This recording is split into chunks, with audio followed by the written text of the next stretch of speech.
Hello friends, welcome back to my YouTube channel. So ಇವತ್ತಿನ video ಒಳಗ ನಾವು UPSC ಒಂದು ಪ್ರಿಲಿಮಿನರಿ ಪರೀಕ್ಷೆ ಬಹಳ ಹತ್ರ ಅದ. ಸೊ ಹಿಂಗಾಗಿ ಎನ್ವೈರನ್ಮೆಂಟ್ ಒಂದು ಇಂಪಾರ್ಟೆನ್ಸ್, ಎಷ್ಟೆಲ್ಲ ಕ್ವಶನ್ಸ್ ಬರ್ತಾವು, ಪುಸ್ತಕಗಳನ್ನ ಓದ್ಬೇಕು ಅಂಡ್ ಎಷ್ಟೆಲ್ಲ ಕ್ವಶನ್ಸ್ ಗಳು ಬರ್ತಾವು ಅನ್ನೋದ್ರ ಬಗ್ಗೆ ಒಂದು ಡೀಟೇಲ್ಡ್ ಆಗಿ ಎನ್ವೈರನ್ಮೆಂಟ್ ಅದೊಂದು ಸ್ಟ್ರಾಟಜಿ ಬಗ್ಗೆ ಇವತ್ತಿನ ವಿಡಿಯೋ ಒಳಗ ಮಾತಾಡೋಣ.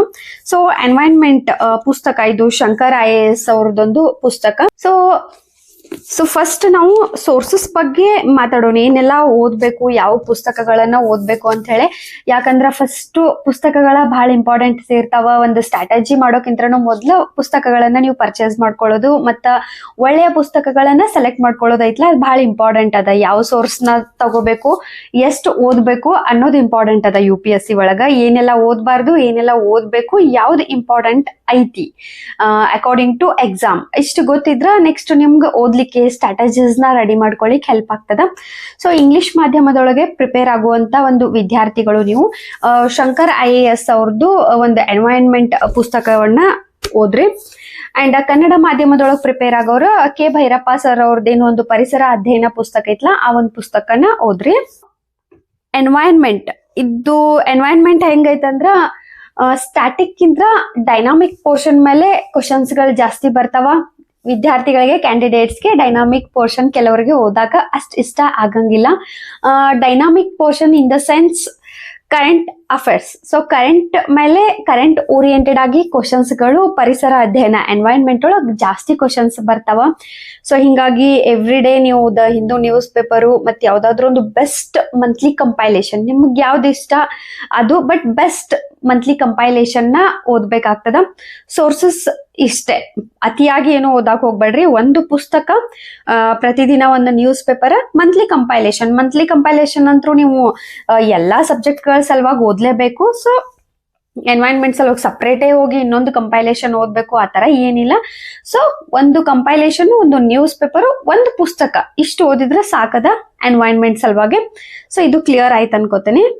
ನನ್ನ ವಿಡಿಯೋಸ್ ನಿಮಗೆ ಇಷ್ಟ ಆಗತ್ತಿದ್ವು ಅಂದ್ರೆ ದಯವಿಟ್ಟು ಚಾನಲ್ಗೆ ಸಬ್ಸ್ಕ್ರೈಬ್ ಆಗ್ರಿ ಮತ್ತೆ ಸಪೋರ್ಟ್ ಮಾಡ್ರಿ. PET 365 UPSC ದ ರಿಲೀಸ್ ಆಗೈತಿ. ಯಾರೆಲ್ಲ ಇವಾಗ ಎನ್ವೈರನ್ಮೆಂಟ್ ಸ್ಟ್ರಾಟಜಿ ಹೇಳಿಕತ್ತೇನಿ, PET 365 ಬಗ್ಗೆ ಕೂಡ ಒಂದು ಡಿಟೇಲ್ಡ್ ವಿಡಿಯೋ ಮಾಡೇನಿ ಅಂಡ್ ರಿಲೀಸ್ ಕೂಡ ಆಗೈತಿ. ಇವಾಗ ನೀವೇನಾರ 1 year ಇಂದ ಕರೆಂಟ್ ಅಫೇರ್ಸ್ ಓದಿಲ್ಲ ಅನ್ನೋರು ಎನ್ವೈರನ್ಮೆಂಟ್ ಏನೊಂದು ಬುಕ್ಲೆಟ್ ಬರ್ತೈತ್ಲಾ, ಅದನ್ನ ಅಟ್ಲೀಸ್ಟ್ ಡೌನ್ಲೋಡ್ ಮಾಡ್ಕೊಳ್ರಿ ಅಥವಾ ಪರ್ಚೇಸ್ ಮಾಡ್ಕೊಂಡ 1 year ಎನ್ವೈರನ್ಮೆಂಟ್ ಕರೆಂಟ್ ಪೋರ್ಷನ್ ನ ಕವರ್ ಮಾಡ್ಕೊಳ್ರಿ.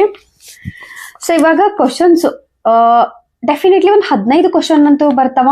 ಕೆಲವು ಸಲ 20 ಕ್ವಶನ್, 18, 20 ಇನ್ಕ್ರೀಸ್ ಆಗ್ಬೋದು. ಕೆಲವೊಮ್ಮೆ 12, 13, 14 ಬರ್ಬೋದು. ಬಟ್ 15 ಕ್ವಶನ್ ಅಂದಾಗ ಇಮ್ಯಾಜಿನ್ ಮಾಡ್ರಿ, 15 question in the sense 30 marks, 30 ಅಂಕಗಳು. UPSC ಒಳಗ್ ಕಡಿಮೆ ಅಲ್ಲ ಗೈಸ್, ಟ್ರಸ್ಟ್ ಮೀ. ಯಾಕಂದ್ರ ಪ್ರಿಲಿಮಿನರಿ ಪರೀಕ್ಷೆ ನೀವು GS ಇದ್ದವ್ರು ಕ್ಲಿಯರ್ ಮಾಡ್ಲಿಕ್ಕೆ 100 ಅಂಕಗಳನ್ನ ತಗೋಬೇಕಾಗ್ತದ ಅನ್ಕೊಳ್ರಿ. ಅದ್ರಾಗ 30 ಕ್ವಶನ್ ಒಂದೇ ಸಬ್ಜೆಕ್ಟ್ ಇಂದ ಬರತೈತಿ ಅಂದಾಗ ಇದ್ರ ವೇಟೇಜ್ ಹೆಚ್ಚದ.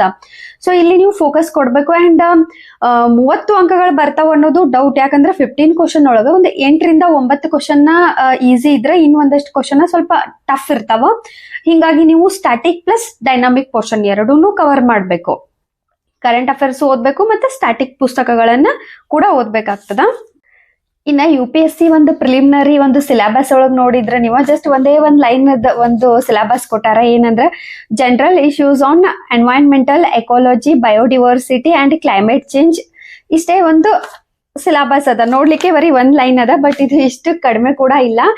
ಇದ್ರ ಸಲುವಾಗಿ ನೀವು ಸ್ಟ್ಯಾಟಿಕ್ ನ ಓದ್ಬೇಕು, ಕರೆಂಟ್ ಅಫೇರ್ಸ್ ನ ಮಾಡ್ಬೇಕಾಗ್ತದ. ಕೆಲವು ವಿದ್ಯಾರ್ಥಿಗಳು ಏನ್ ಮಾಡ್ಬಿಡ್ತಾರಂದ್ರ ಬರೀ ಪಾಲಿಟಿ ಓದಿದೆ, ಹಿಸ್ಟ್ರಿ ಓದಿದೆ, ಈ ತರ ಒಂದು ಪುಸ್ತಕಗಳನ್ನ ಅಷ್ಟ ಓದುದು, ಈ ತರ ಸಿಲೆಬಸ್ ನ ಅಷ್ಟ ಕವರ್ ಮಾಡೋಕ ಟ್ರೈ ಮಾಡ್ತಾರೆ. ಒಂದು ಎನ್ವೈರನ್ಮೆಂಟ್ ಒಂದು ವೇಟೇಜ್ ಆಗಿರ್ಬೋದು, ಕೆಲವು ಜನ ಕೇರ್ಲೆಸ್ ಮಾಡೋದು ನೋಡೇನ್ ನಾನು. ಸೊ ಅದಕ್ಕೆ ಹೇಳಿಕತ್ತೀನಿ, ಎನ್ವೈರನ್ಮೆಂಟ್ ಕೂಡ ಈಕ್ವಲಿ ಇಂಪಾರ್ಟೆಂಟ್ ಅದ. ಲೈಕ್ ಪಾಲಿಟಿ, ಒಂದು ಪಾಲಿಟಿ ಎಷ್ಟು ವೇಟೇಜ್ ಬರ್ತಿರ್ತೈತಲ್ಲ ಅಷ್ಟ ಎನ್ವೈರನ್ಮೆಂಟ್ ಅದು ಕೂಡ ವೇಟೇಜ್ ಬರ್ತಿರ್ತದ. ಸೊ ದಯವಿಟ್ಟು ಎನ್ವೈರನ್ಮೆಂಟ್ ನ ಇಗ್ನೋರ್ ಮಾಡಕ್ ಹೋಗ್ಬೇಡ್ರಿ. ಅಂಡ್ ಇದೊಂಥರ ಸಬ್ಜೆಕ್ಟ್ ಇಂಟ್ರೆಸ್ಟಿಂಗ್ ಐತಿದು. ನೀವು ಒಂದು ಬಯೋಡಿವರ್ಸಿಟಿನ ಆಗಿರ್ಬೋದು, ಎಕಾಲಜಿ ಆಗಿರ್ಬೋದು, ಒಂದು ವನ್ಯಜೀವಿಗಳ ಬಗ್ಗೆನ ಆಗಿರ್ಬೋದು, ಪ್ರತಿಯೊಂದು ನಾವು ಸ್ಕೂಲ್ ಒಳಗೆ ಏನೇನೆಲ್ಲ ಕಲ್ತಿದ್ವಿಲ್ಲ ಅದ ಎಲ್ಲ ನನ್ನ ಇಲ್ಲಿ ಬರ್ತದ. ಸೊ ಹಿಂಗಾಗಿ ಒಂಥರ ಇಂಟ್ರೆಸ್ಟಿಂಗ್ ಟಾಪಿಕ್ ಐತಿ, ಇಂಟ್ರೆಸ್ಟಿಂಗ್ ಸಬ್ಜೆಕ್ಟ್ ಐತಿ, ಇದನ್ನ ಇಂಟ್ರೆಸ್ಟಿಂಗ್ ಮಾಡ್ಕೊಂಡನೆ ನೀವು ರೀಡ್ ಮಾಡಕತ್ರಿ ಅಂದ್ರೆ ನಿಮ್ಗೆ ಇನ್ನೂ ಖುಷಿ ಆಗ್ತದ. ಯಾವಾಗ ನೀವು ಖುಷಿಯಿಂದ ಇಂಟ್ರೆಸ್ಟಿಂಗ್ ಆಗಿ ಒಂದು ಸಬ್ಜೆಕ್ಟ್ ಗಳನ್ನ ಓದ್ತಿರಲ್ಲ, ನಿಮ್ಗೆ ಅರ್ಥ ಜಾಸ್ತಿ ಆಗ್ತದ. ಅವಾಗ ಕರೆಂಟ್ ಅಫೇರ್ಸ್ ಕೂಡ ನಿಮ್ಗೆ ಅಷ್ಟೊಂದೇನ್ ಟಫ್ ಅನ್ಸಂಗಿಲ್ಲ. ಯಾವೆಲ್ಲ ಟಾಪಿಕ್ ಮೇಲೆ ಜಾಸ್ತಿ ಕ್ವಶನ್ಸ್ ಗಳು ಪ್ರತಿ ವರ್ಷ ಬರ್ತಾವು, ಒಂದು ಅನಲೈಸಿಸ್ ನ ಮಾಡಿದಾಗ ಯಾವೆಲ್ಲ ಟಾಪಿಕ್ಸ್ ಇಂಪಾರ್ಟೆಂಟ್ ಅಂತ ನೋಡೋದಾದ್ರ, ಒಂದು climate change and sustainable practice. So climate change ಮೇಲೆ ಕ್ವಶನ್ಸ್ ಗಳು ಬರ್ತಿರ್ತಾವ. ಅಂಡ್ ಬಯೋಡೈವರ್ಸಿಟಿ, ಎಕೋಲಜಿ ಅಂಡ್ ಸ್ಪೇಸಸ್, ಇದ್ರ ಮೇಲೆ ಜಾಸ್ತಿ ಕ್ವಶನ್ಸ್ ಗಳು ಬರ್ತಿರ್ತಾವ. ಫೋಕಸ್ ಇದ್ರ ಮೇಲೆ ಇರ್ತದ. ಅಂಡ್ ಎನ್ವೈರನ್ಮೆಂಟಲ್ ಪೊಲ್ಯೂಷನ್ ಬಗ್ಗೆ ಅಂದ್ರೂ ನಿಮಗ್ ಗೊತ್ತೈತಿ. ಇವಾಗ ಗ್ಲೋಬಲೈಸೇಷನ್ ಆಗಿರ್ಬೋದು, ನ್ಯಾಷನಲ್ ಇಂಟರ್ನ್ಯಾಷನಲ್ ಲೆವೆಲ್ ಒಳಗ ಒಂದು ಪೊಲ್ಯೂಷನ್ ರಿಲೇಟೆಡ್ ಏನಾರ ಒಂದ್ ಸ್ಕೀಮ ಬಂತು, ಅಥವಾ ಏನ್ ಒಂದಷ್ಟು ಇನ್ವೆನ್ಷನ್ ನಡಿಲಿಕ್ಕತ್ತವ, ಇದೆಲ್ಲಾ ಪೊಲ್ಯೂಷನ್ ಬಗ್ಗೆ ಜಾಸ್ತಿ ಕ್ವಶನ್ಸ್ ಬರ್ತಾವ. ಕನ್ಸರ್ವೇಷನ್ ಎಫರ್ಟ್ಸ್, ಇಂಡಿಯಾದಷ್ಟೇ ಅಲ್ಲ, ಇವನ್ ನ್ಯಾಷನಲ್ ಇಂಟರ್ನ್ಯಾಷನಲ್ ಲೆವೆಲ್ ಒಳಗೂ ಕನ್ಸರ್ವೇಷನ್ ಸಲುವಾಗಿ ಏನೆಲ್ಲ ಎಫರ್ಟ್ಸ್, ಏನೆಲ್ಲ ಪ್ಲಾನ್ಸ್, ಒಂದಷ್ಟು ಪ್ಲಾನ್ಸ್ ಆಗಿರ್ಬೋದು, ಸ್ಕೀಮ್ಸ್ ಆಗಿರ್ಬೋದು, ಏನೆಲ್ಲ ಡಿಸ್ಕಷನ್ಸ್ ಗಳೆಲ್ಲ ನಡಿಲಿಕ್ಕತ್ತವಲ್ಲ, ಅವೆಲ್ಲ ನಿಮಗ ಇಂಪಾರ್ಟೆಂಟ್ ಆಗ್ತಾವ. ಆರ್ಗನೈಸೇಷನ್ಸ್ ಗಳಾಗಿರ್ಬೋದು, ಕನ್ವೆನ್ಷನ್ಸ್ ಗಳು ಏನೇನ್ ನಡೀತಿರ್ತಾವಲ್ಲ, ಈಗ ಕಾಪ್ 29, 30 ಆಗಿರ್ಬೋದು, ಪ್ಯಾರಿಸ್ ಅಗ್ರಿಮೆಂಟ್ ಬಗ್ಗೆ ಆಗಿರ್ಬೋದು, ಇವೆಲ್ಲಾನು ನೀವು ಜಾಸ್ತಿ 2 years ಒಂದು ಫೋಕಸ್ ಕೊಟ್ಟ ಓದ್ಕೋಬೇಕಾಗ್ತದ. ಅಂಡ್ ಪಾಲಿಸೀಸ್, ಇವಾಗ ಫಾರೆಸ್ಟ್ ಕನ್ಸರ್ವೇಷನ್ ಆಕ್ಟ್ ಆಗಿರ್ಬೋದು, ವೈಲ್ಡ್ ಲೈಫ್ ಪ್ರೊಟೆಕ್ಷನ್ ಆಕ್ಟ್ ಆಗಿರ್ಬೋದು, ಈ ತರ ಏನೇನು ಒಂದಷ್ಟು ಲಾಸ್ ಅಂಡ್ ಪಾಲಿಸೀಸ್ ಅದಾವಲ್ಲ, ಅದ್ರ ಮೇಲೂ ಕೂಡ ಕ್ವಶನ್ಸ್ ಗಳು ಬರ್ತಾವ.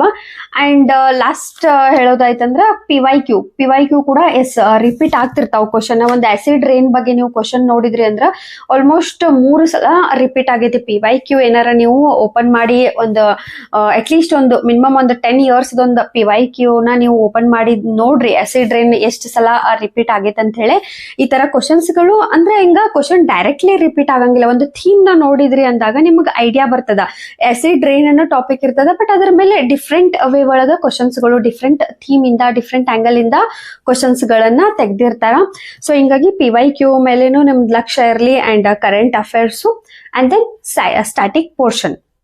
ಸೊ ಇಷ್ಟೆಲ್ಲ ನೀವೇನಾರ ಫೋಕಸ್ ಕೊಟ್ರಿ ಅಂತಂದ್ರ ಡೆಫಿನೆಟ್ಲಿ 15 ಇನ್ನೂ ಒಂದು 10-11 ಕ್ವಶನ್ಸ್ ಆದ್ರೂ ನಿಮಗೆ ಕರೆಕ್ಟ್ ಆಗ್ತಾವ. ಅಂಡ್ ಎನ್ವೈರನ್ಮೆಂಟ್ ಕೂಡ ಜಾಸ್ತಿ ವೇಟೇಜ್ ಕೊಡುವಂತ ಸಬ್ಜೆಕ್ಟ್ ಅದ, ಫೋಕಸ್ ಕೊಡ್ರಿ. ಈ ವಿಡಿಯೋ ಇಷ್ಟ ಆತಂದ್ರ ಕಮೆಂಟ್ ಮಾಡ್ರಿ. ನೆಕ್ಸ್ಟ್ ಬೇರೆ ಪಾಲಿಟಿ ಆಗಿರ್ಬೋದು, ಈ ತರ ಸಬ್ಜೆಕ್ಟ್ ಮೇಲೆ ಕೂಡ ನಿಮಗೆ ವಿಡಿಯೋ ಬೇಕು ಅನ್ಸಿತ್ತಂತಂದ್ರ ಕಮೆಂಟ್ ಮಾಡ್ರಿ. Thank you for watching.